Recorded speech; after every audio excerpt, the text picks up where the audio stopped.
जय श्री कृष्णा दोस्तों, राधे राधे। वैशाख पूर्णिमा। हिंदू धर्म वैशाख मास को बहुत ही पवित्र महीना माना गया है। इस मास की पूर्णिमा तिथि को गंगा स्नान, दान पुण्य और व्रत करने से विशेष लाभ की प्राप्त होता है। वैशाख पूर्णिमा के दिन ही महात्मा बुद्ध का जन्म हुआ था, इसलिए उसे बुद्ध पूर्णिमा भी कहते हैं। कहा जाता है कि इस व्रत के प्रभाव से अकाल मृत्यु का भय भी नहीं रहता। इस दिन वैशाख स्नान और भगवान शिव के मंदिर में लगी जलधारा को पूर्ण करके अर्चना करनी चाहिए। पुराणों में वैशाख पूर्णिमा को अत्यंत पवित्र और फलदायी बताया गया है। वैशाख पूर्णिमा के दिन शक्कर और तिल दान करने से अनजाने में हुए पापों का नाश हो जाता है। वैशाख पूर्णिमा के दिन सूर्योदय से पहले पवित्र नदी या कुंड में स्नान करना चाहिए। इसके बाद वरुण देव को प्रणाम करना चाहिए। स्नान के बाद सूर्य मंत्र उच्चारण करते हुए सूर्य देव को अर्घ्य देना चाहिए। इसके बाद घर के मंदिर में दीप प्रज्वलित करना चाहिए। भगवान विष्णु जी की पूजा अर्चना करना चाहिए और व्रत का संकल्प करना चाहिए। इस दिन सत्यनारायण भगवान की कथा भी सुनी जाती है और दिन भर भगवान का अधिक से अधिक ध्यान करना चाहिए। शाम को चंद्रमा को अर्घ्य दिया जाता है। इसके बाद भगवान को भोग लगाया जाता है और सिर्फ सात्विक आहार का ही भोग लगाया जाना चाहिए। धार्मिक मान्यताओं के अनुसार भोग का एक हिस्सा गाय को अवश्य खिलाएं। आइए अब सुनते हैं हम वैशाख पूर्णिमा या बुद्ध पूर्णिमा की व्रत कथा। द्वापर युग में एक बार यशोदा माँ ने श्री कृष्ण से कहा कि वे उत्पादनकर्ता पालनहारी हैं। वह उन्हें ऐसा एक व्रत बताएं जिसे करने से मृत्यु लोक की स्त्रियों को विधवा होने का भय न रहे तथा व्रत करने से मनुष्य की सभी मनोकामनाएं पूर्ण हो जाएं। श्री कृष्ण जी ने कहा, मैं ऐसे एक व्रत का विस्तार से वर्णन करता हूँ कि सौभाग्य की प्राप्ति के लिए स्त्रियों को 32 पूर्णिमाओं का व्रत करना चाहिए। यह व्रत अचल सौभाग्य देने वाला और भगवान शिव के प्रति मनुष्य मात्र की भक्ति को बढ़ाने वाला व्रत है। यशोदा माँ कहने लगी कि इस व्रत को मृत्यु लोक में किसने किया था। श्री कृष्ण ने कहा कि इस भूमंडल पर अनेक प्रकार के रत्नों के परिपूर्ण कातिका नाम की एक नगरी थी। वहाँ चंद्रहास नामक राजा राज्य करता था। उसी नगर में धनेश्वर नाम का एक ब्राह्मण रहता था। उसकी बहुत ही सुंदर पत्नी थी जिसका नाम रूपवती था। दोनों ही उस नगरी में बड़े प्रेम से रहते थे। उनके घर में धन धान्य की कोई कमी नहीं थी, परंतु उनको एक बहुत बड़ा दुख था, उनके कोई संतान नहीं थी। एक समय एक बड़ा योगी उस नगरी में आया। वह योगी उस ब्राह्मण के घर को छोड़कर अन्य सभी घरों से भिक्षा लेकर भोजन किया करता था। वह रूपवती से कभी भिक्षा नहीं लेता था। एक दिन वह योगी रूपवती से भिक्षा न लेकर किसी अन्य घर से भिक्षा लेकर गंगा किनारे जाकर प्रेम पूर्वक खा रहा था। तभी धनेश्वर ने योगी से ऐसा करते हुए देख लिया। अपनी भिक्षा के अनादर से दुखी होकर धनेश्वर योगी से कहता है कि वह सभी घरों से भिक्षा लेता है, लेकिन वह उसके घर से भिक्षा क्यों नहीं लेता, इसका क्या कारण है। योगी ने कहा कि निसंतान के घर की भीख पतितों के अन्न के समान होती है और जो पतितों का अन्न खाता है वह भी पतित हो जाता है। क्योंकि वह निसंतान है, इसलिए पतित हो जाने के भय से वह उनके घर की भिक्षा नहीं लेता। धनेश्वर यह बात सुनकर बहुत दुखी हुआ और हाथ जोड़कर योगी के पैरों में गिर गया और कहने लगा, यदि ऐसा है तो वह उसे पुत्र प्राप्ति का उपाय बताएं। वह सब कुछ जानने वाले हैं, वह उस पर अवश्य कृपा करेंगे। यह सुनकर योगी कहने लगे कि उन्हें चंडी की आराधना करनी चाहिए। घर आकर उसने स्त्री को पूरी बात बताई और स्वयं वन में चला गया। वहाँ उसने चंडी की उपासना करनी शुरू कर दी और उपवास भी किया। चंडी ने 16वें दिन उसको स्वप्न में दर्शन दिया और कहा कि उसके यहाँ पुत्र होगा, परंतु वह 16 वर्ष की आयु में ही उसकी मृत्यु हो जाएगी। यदि वह दोनों स्त्री पुरुष 32 पूर्णिमाओं का व्रत विधि पूर्वक करेंगे तो वह दीर्घ आयु हो जाएगा। जितनी उनकी सामर्थ्य है आटे के दिए बनाकर शिवजी भगवान को पूजन करना, परंतु पूर्णिमा के व्रत 32 होने चाहिए। प्रातःकाल होने पर इस स्थान के समीप एक आम का वृक्ष दिखाई देगा। उस वृक्ष पर चढ़कर फल तोड़कर शीघ्र उसे अपने घर चले जाना और अब स्त्री को खिला देना। जब वह ब्राह्मण प्रातःकाल उठा तो उसने एक स्थान के पास ही आम का वृक्ष देखा जिस पर बहुत सुंदर आम का फल लगा हुआ था।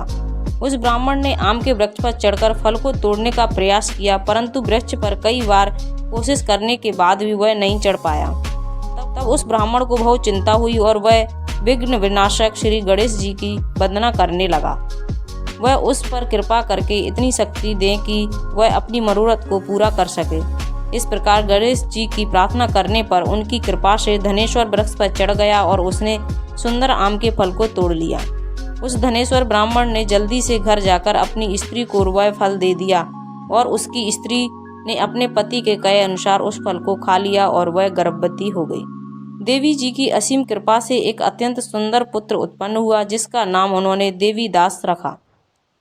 बालक शुक्ल पक्ष के चंद्रमा की भांति अपने पिता के घर में बड़ा होने लगा। भगवान की कृपा से वह बालक बहुत ही सुंदर, सुशील, विद्या पढ़ने में बहुत ही निपुण हो गया। दुर्गा जी की आज्ञा अनुसार उसकी माता ने 32 पूर्णमासी का व्रत रखना आरंभ कर दिया, जिससे उसका पुत्र बड़ी आयु वाला हो गया। 16वां वर्ष लगते ही देवीदास के माता पिता को बहुत चिंता हो गई कि कहीं उनके पुत्र की इस वर्ष मृत्यु ना हो जाए। उन्होंने अपने मन में विचार किया कि यह घटना उनके सामने होगी तो वह सहन नहीं कर पाएंगे। इसलिए उन्होंने देवीदास के मामा को बुलाया और कहा कि उनकी एक बहुत बड़ी इच्छा है। देवीदास 1 वर्ष तक काशी में जाकर विद्या का अध्ययन करे और उसको अकेला भी नहीं छोड़ना चाहिए, इसलिए वह साथ चले जाएं और 1 वर्ष के बाद उसे वापस ले आना। तब सारा प्रबंध करके उनके माता पिता ने देवीदास को एक घोड़े पर बैठाकर उसके मामा के साथ ही भेज दिया, परंतु यह बात उन्होंने मामा या किसी और को नहीं बताई। धनेश्वर ने अपनी पत्नी के साथ माता भगवती के सामने मंगल कामना तथा दीर्घ आयु के लिए भगवती की आराधना और पूर्णमासियों का व्रत करना आरंभ कर दिया। इस प्रकार बराबर 32 पूर्णमासी के व्रत को उन्होंने पूरा किया। कुछ समय के बाद एक दिन वह दोनों मामा और भांजा रात बिताने के लिए गांव में ठहरे थे। वहां पर एक ब्राह्मण के सुंदर लड़की का विवाह होने वाला था। जहां बारात रुकी हुई थी, उसके बाद लड़की देवीदास के साथ विवाह करने के लिए कहती है, लेकिन देवीदास अपनी आयु के बारे में बताता है और कहता है कि उसकी आयु बहुत कम है। लड़की ने कहा कि जो गति उनकी होगी वही उसकी होगी। उसके बाद देवीदास और उसकी पत्नी दोनों ने भोजन किया। सुबह देवीदास ने अपनी पत्नी को 3 नगों से जड़ी हुई एक अंगूठी रुमाल दिया। बोला उसका मरण और जीवन देखने के लिए एक पुष्प वाटिका बना लें और यह भी कहा कि जिस समय और जिस दिन उसका प्राणों का अंत होगा यह फूल सूख जाएंगे और जब यह फिर से हरे हो जाएं तो जान लेना कि वह जीवित है। भगवान श्री कृष्ण कहते हैं कि इस प्रकार देवीदास काशी विद्या अध्ययन के लिए चला गया। जब कुछ समय बीत गया तो काल से प्रेरित होकर एक सर्प रात के समय उसको डसने के लिए वहां पहुंच गया। उस विषधर के प्रभाव से उसके सहन का स्थान चारों ओर से विष की ज्वाला से विषैला हो गया, परंतु व्रत के प्रभाव से उसको काट नहीं पाया, क्योंकि पहले ही उसकी माता ने 32 पूर्णमासियों का व्रत कर रखा था। उसके बाद सोम काल वहां पर आया और उसके शरीरों से प्राणों को निकालने की कोशिश करने लगा, जिससे वह बेहोश होकर पृथ्वी पर गिर गया। भगवान की कृपा से उसी समय माता पार्वती के साथ भगवान शंकर जी वहां पर आ गए। उसको बेहोश दशा में देखकर माता पार्वती जी ने भगवान शिव से कहा कि इस बालक की माता ने पहले ही 32 पूर्णमासियों का व्रत पूरा किया है और वह उसे प्राण दान दें। इस प्रकार शिव जी उसको प्राण दे देते हैं। इस व्रत के प्रभाव से काल को भी पीछे हटना पड़ा और देवीदास स्वस्थ होकर बैठ गया। उधर उसकी स्त्री उसके काल की प्रतीक्षा किया करती थी। जब उसने देखा कि उस पुष्प वाटिका में पुष्प सूख भी नहीं रहे तो उसको बहुत हैरानी हुई, लेकिन जब वाटिका हरी भरी हो गई तो वह जान गई कि उसके पति को कुछ नहीं हुआ। यह देखकर वह बहुत प्रसन्न मन से अपने पिता से कहने लगी कि उसके पति जीवित हैं और वे उन्हें खोजें। जब 16वां साल बीत जाने पर देवीदास अपने मामा के साथ काशी से वापस चला गया। उधर उनके ससुर घर में उनको खोजने के लिए जाने वाले ही थे कि वह दोनों मामा भांजे वहां आ गए। उनको आया हुआ देखकर उसके ससुर बहुत प्रसन्न हुए और प्रसन्नता पूर्वक उन्हें अपने घर ले गए। उस नगर के निवासी भी वहां इकट्ठे हो गए और कन्या ने भी लड़कों को पहचान लिया था। कुछ दिन बाद देवीदास अपनी पत्नी और मामा के साथ बहुत से उपहार लेकर अपने नगर में चले गए। वह अपने गांव के निकट पहुंच गए तो कई लोगों ने उसको देखकर उसके माता पिता को पहले ही खबर कर दी कि उनका पुत्र देवीदास अपनी पत्नी और मामा के साथ आ रहा है। ऐसा सुनकर उनके माता पिता बहुत ही खुश हुए। पुत्र और पुत्र वधू के आने की खुशी में धनेश्वर ने बहुत बड़ा उत्सव मनाया। तब कृष्ण जी कहते हैं कि धनेश्वर 32 पूर्णमासी के प्रभाव से पुत्रवान हुआ। जो व्यक्ति इस व्रत को करते हैं जन्म जन्मांतर के पापों से छुटकारा प्राप्त कर लेते हैं। इस दिन का बहुत अधिक महत्व होता है। इस दिन दान करना शुभ माना जाता है। इस दिन किए गए दान का कई गुना ज़्यादा फल प्राप्त होता है।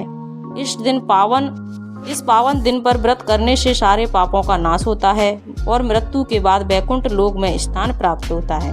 वैशाख पूर्णिमा के दिन जो भी व्रत रखता है और भगवान विष्णु की आराधना करता है उसके दुख दूर हो जाते हैं। तो ये थी हमारी वैशाख पूर्णिमा बुद्ध पूर्णिमा की व्रत कथा। अगर आपको अच्छी लगी हो तो प्लीज़ कमेंट कीजिए, लाइक कीजिए और सब्सक्राइब कीजिए। और इसी तरह की धार्मिक कथाओं कहानियों को सुनने के लिए हमारे चैनल को अवश्य सब्सक्राइब कीजिए। ओम नमः शिवाय।